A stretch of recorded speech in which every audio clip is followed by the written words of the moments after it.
পরম প্রেমময় শ্রী শ্রী ঠাকুরের শ্রীচরণে কোটি কোটি প্রণাম জানায়। জগৎজননী শ্রী শ্রী বড় মায়ের শ্রীচরণে কোটি কোটি প্রণাম জানায়। পরম পূজ্যপাদ শ্রী শ্রী বরদা শ্রীচরণে কোটি কোটি প্রণাম জানায়। পরম পূজ্যপাদ প্রধান আচার্যদেব শ্রী শ্রী বাবাইদার শ্রীচরণে কোটি কোটি প্রণাম জানায় এবং সকল সৎসঙ্গী গুরু ভাইদের আনন্দিত জয়গুরু জানায়। আজ আমি একজন টোটো চালক কিভাবে শ্রী শ্রী ঠাকুরের দর্শন পেলেন সেই কথাই বলবো। আমার পরিচিত একজন গুরু ভাইয়ের মেয়ে, সে ঠাকুরের দীক্ষিত, ইষ্টভীতি করে, 30 দিনের দিনে ঠাকুর বাড়ি ইষ্টভীতি পাঠানো সবই ঠিকঠাক পালন করে।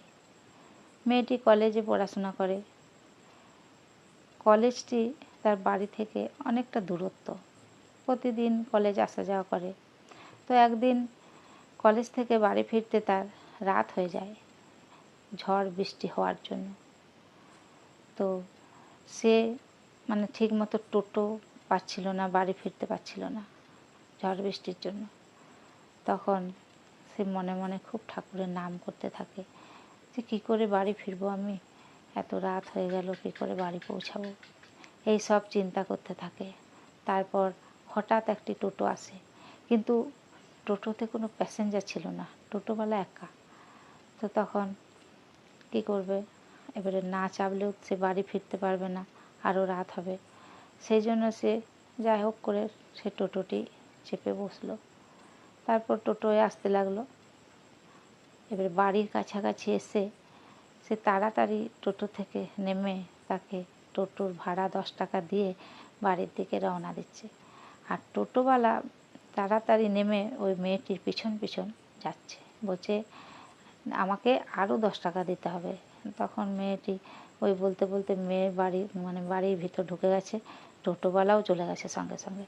তো বলছে আপনি তো আমাকে 10 টাকা দিয়ে এলেন, আমাকে আরও 10 টাকা দিন। তখন বলছে কেন, আমি তো একাই ছিলাম, আমি 10 টাকা দিয়েছি। বলছে না, তুমি একা ছিলে না, তোমার সঙ্গে আরেকজন ছিল, আরও 10 টাকা লাগবে।